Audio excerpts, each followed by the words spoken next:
Is your magic meter running low? Well, we've got a cure for you. Welcome to Disney Coast to Coast.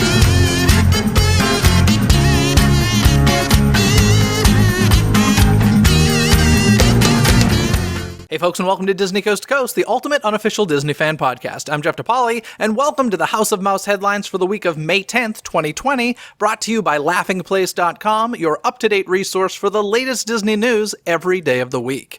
In this week's news, some reopenings on the horizon, another Marvel director heading to a galaxy far, far away, a new Disney Plus show sure to give you goosebumps, and more, so let's get to it. Hear the latest news from the Walt Disney Company in today's House of Mouse headlines.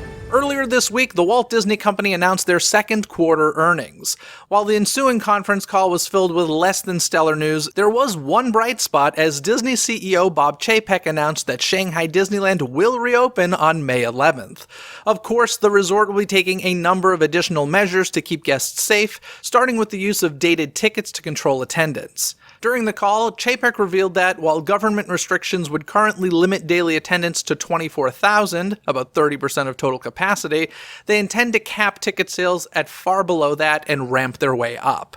In addition to limited capacity, Disney has also adjusted queues, restaurants, ride vehicles, and other facilities to accommodate social distancing. As part of those efforts, parades and nighttime spectaculars will be suspended at this time, but are expected to return at a later date. Also, while characters will be present to welcome guests back to the parks, close interactions and photo ops will be nixed for now. And keeping in line with procedures already in place for visiting Disneytown and other parts of the Shanghai Disney Resort, all guests will need to wear masks, have their temperatures checked, and meet other requirements in order to gain admission. While some of the procedures tested in Shanghai during this reopening period may eventually be implemented domestically, they may not be identical. In any case, it'll be nice to have at least one Disney park in the world open once again. Moving from China over to France, Disneyland Paris has announced that their extended closure will delay the premiere of one of its new projects. Disney's Hotel New York, The Art of Marvel, will no longer open in June as scheduled. Guests who have booked vacation/holiday packages at the resort between June 15th and October 31st can receive a refund or voucher for a future stay. Currently, no new opening date for the hotel has been announced, although reservations for November 1st and beyond are not being canceled at this time. Meanwhile, there is also no opening date set for Disneyland Paris, Walt Disney Studios Park, Disney Village, or any of the resort hotels at this time. With what some hoped would be a reopening date of June 1st now just a few weeks away, the Disneyland Resort is now only accepting hotel reservations for July 1st and beyond. Previously, the resort had been allowing guests to book vacations for June, leading to rumors of a possible opening at that time. Unfortunately, that no longer looks to be the case. However, in a bit of good news for fans, the OC Register reports some essential construction on Avengers Campus and Mickey and Minnie's Runaway Railway has resumed with limited crews. At this time, it seems as though only specific projects such as weatherproofing the Avengers Campus site will be accomplished, but it's still an encouraging sign as we wait for an eventual return to normalcy. Unsurprisingly, this week Adventures by Disney canceled another wave of itineraries for the month of July. In particular, the latest affected trips were in partnership with AMA Waterways, taking travelers along rivers in Europe. Guests with accommodations on these trips will be contacted by Adventures by Disney or their travel agent to discuss their options, which include rebooking to another trip in 2021 or receiving a refund. For more details, you can always visit adventuresbydisney.com. Come August, the Walt Disney World Resort will be wishing a fond farewell to a leader who's been with the resort since before the beginning. Phil Holmes, current vice president of Disney's Hollywood Studios, started his career in 1971, delivering blueprints to construction sites throughout Magic Kingdom Park. This week, Phil announced that he would be joining his wife Linda, whom he first met at Magic Kingdom, in retirement this August. In a statement about the news, Walt Disney World President Josh D'Amaro said, "Phil has had a tremendous impact on Walt Disney World's resort during his nearly 50-year career. His legacy will be his outstanding leadership and passion for the guest and cast experience. We'll miss him, but we're thrilled he will be with us through August, and we'll be sure to celebrate his countless accomplishments before his departure." End quote. Here's hoping Holmes gets to see the resort in operation for a bit longer before his happily ever after in retirement. Keeping up with their long-standing charitable initiatives, even during this closure, this week the Walt Disney World Resort donated over 400 yards of fabric and 2,400 yards of elastic to the Orlando Ballet, who will use the material to create 3,000 face coverings for local healthcare workers. The Orlando Ballet's wardrobe department has been using their talents to make face coverings while the performance season is suspended. As Tajana Ancora Brown, director of Walt Disney World External Affairs, explains, when we heard that Orlando Ballet was almost out of needed materials to create more face coverings, we knew we needed to offer support in some way. We were so inspired by the important work they're doing for the community, and our costuming cast members quickly found excess fabric to repurpose in a way that would make a difference for many. Well done, Disney, and amazing job, Orlando Ballet. In some encouraging news, Disney announced this week that a phased reopening of Disney Springs at the Walt Disney World Resort would begin on May 20th. At first, this will include a limited number of shopping and dining locations owned by operating participants, although a full list of reopenings was not available at the time of recording. With the reopening, Disney Springs will include increased cleaning procedures, mandatory face coverings by cast members and guests, and additional safety training for cast members. Additionally, there will be limitations on capacity, parking, and operating hours. While this is definitely the first big step toward the Walt Disney World theme parks reopening their gates, no further information on that front has been revealed just yet. This year, May the 4th, aka Star Wars Day, was filled with special releases and fun, but it also resulted in quite a bit of news. At the top of the list, it was announced that Taika Waititi will be directing a new Star Wars film intended to be released theatrically, and that he'll co-write the script with Krysty Wilson-Cairns.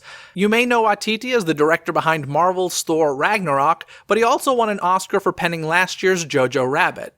Additionally, he helmed one of the Season 1 episodes of The Mandalorian. Speaking of The Mandalorian, through posts to their social media accounts, both Peyton Reed and Robert Rodriguez revealed that they directed episodes of the series' now-wrapped second season. If you're keeping score, that's now 3 MCU feature alums who have gone on to direct on the show: Favreau, Waititi, and Reed. While fans will have to wait for more episodes of the Disney Plus series, you can now watch the first 2 episodes of the behind-the-scenes show Disney Gallery The Mandalorian on the streaming service.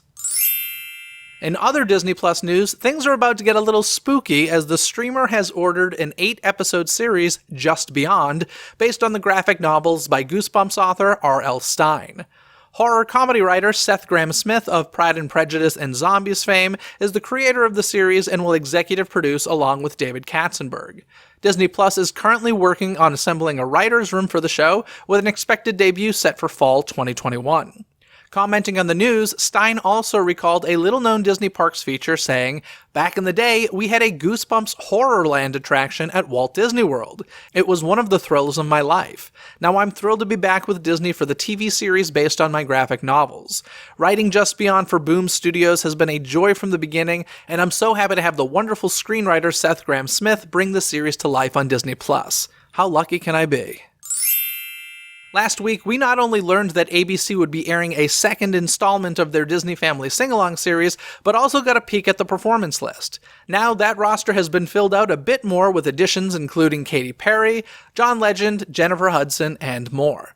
Plus, the show will feature a special opening act by The Muppets, who will promote their new show, Muppets Now, which will arrive on Disney Plus this summer. Speaking of Disney Plus, if you can't catch the Disney Family Sing-Along Volume 2 tonight, May 10th on ABC, it will be available on Disney Plus in the coming days.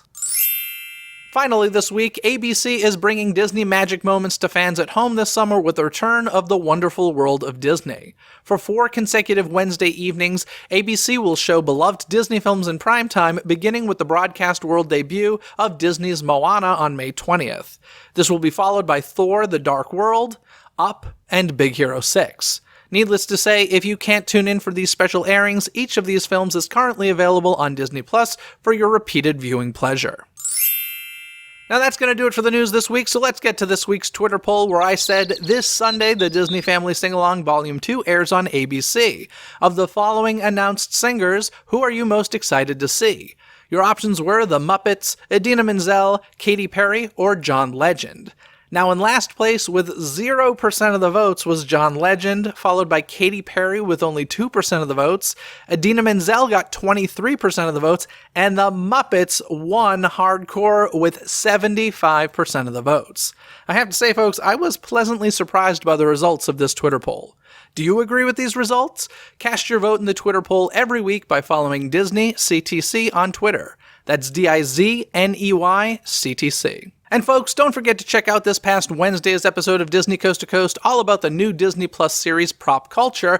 And this upcoming Wednesday, we'll be having a Muppet-centric episode to celebrate Kermit the Frog's 65th birthday and the 29th anniversary of Muppet Vision 3D. Be sure to subscribe on your favorite podcast app so you don't miss any of the magic. And if you're able and so inclined to help support the show so that I can continue producing free episodes for you all, check out patreon.com/DisneyCTC, where you can earn added DCTC bonuses. That's patreon.com/DIZNEYCTC. Other than that, folks, have a magical day. Bye! Thanks for listening to Disney Coast to Coast. Have a magical day. Disney Coast to Coast is produced and hosted by Jeff DePauli. Learn more about the podcast and become a supporter at DisneyCoastToCoast.com.